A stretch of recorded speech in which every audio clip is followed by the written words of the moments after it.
Hi guys, today I'm going to be trying the MUA Undress Your Skin Illuminating Foundation, and the colour that I have is Porcelain. I haven't tried this before, so let's see how it is. I think the colour match is pretty good, given that it is a drugstore foundation and it's very, very inexpensive. Wow, the coverage is a lot higher than I expected. But usually my biggest problem at the drugstore is finding a foundation pale enough. So I'm pretty impressed that this seems to be, because it is kind of more of a, it does seem to be kind of a lighter coverage given that it's supposed to be like a naked dupe. I think that perhaps if it wasn't quite such a good colour match, it wouldn't be the end of the world. Because it would just be kind of a sheer coverage. But like I say, I expected it to be sheer, but it is a slightly higher coverage than I thought it would be.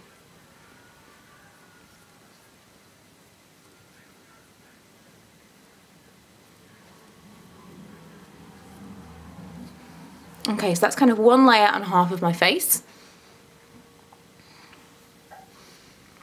And it's not that higher coverage, I suppose it is quite light, but it seems to be kind of light buildable to medium, so I'll do the rest of my face and come back. Overall, the finish is a lot more matte than I was expecting. It dries pretty quickly. Like now I couldn't kind of blend it in. It feels like it's set almost. So it's not quite what I was expecting with regards to the finish, and it has clung to dry areas. Like it's gone into my eyebrows a little bit here where they're a little bit dry. I have a spot that's going away down here that it's kind of clinging around, and little areas around my nose where there might be drier areas. So that is something to note, because I thought with something called Undress Your Skin, it might be a bit more of a sheer, glowy coverage, as opposed to more of a matte finish with a sheerer. I mean, it is quite sheer, but it is definitely more coverage than I was expecting, and the finish is nothing like what I expected either. So I'm going to put the rest of my makeup on and come back to you then.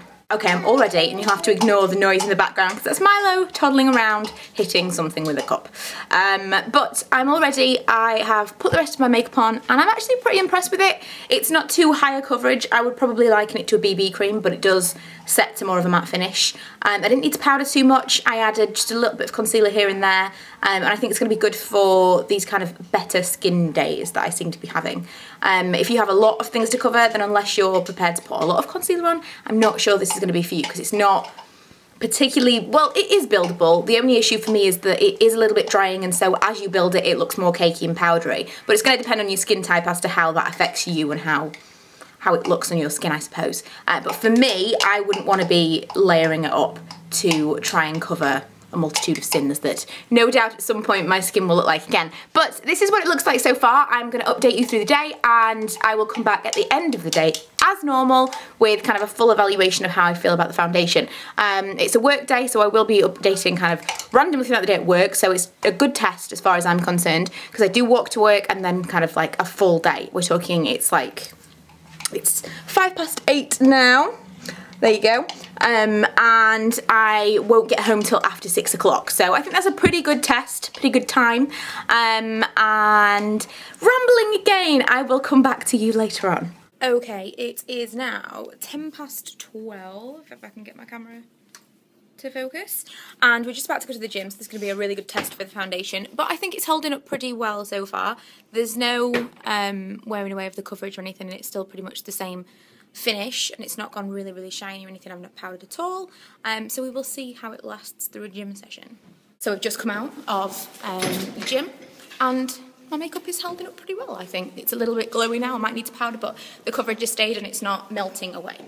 I'm going to have to round this up quickly because my camera is running out of battery. But yes, very, very good. Very, very good performance from this. I think I spent £3 on it. It's probably a little bit more because I think it was on offer, maybe more like £5.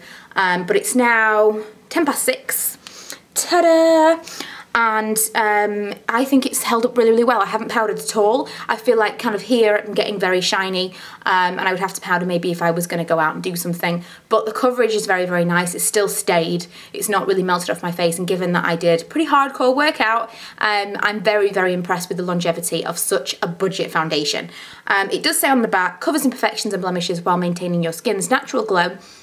which I would definitely agree with. It does say it has light diffusing particles of shimmer that create instant radiance. Now, I don't know about that. I saw no amount of glitter, so don't let that put you off. But instant radiance, I suppose that's more of the sheer coverage that allows your skin to actually shine through the foundation, in which I agree. So very, very good. Very, very good from the drugstore. I would definitely recommend it. For paler girls, the shade range is amazing. I'm not so sure about the darker ones. I know their BB cream does come in darker shades, and if you'd like me to trial that as well, then I will. But that's pretty much it for this foundation review. I hope you enjoyed it. I hope it was useful, and I will definitely do more if you want me to, but this has definitely got my seal of approval. Big, big thumbs up.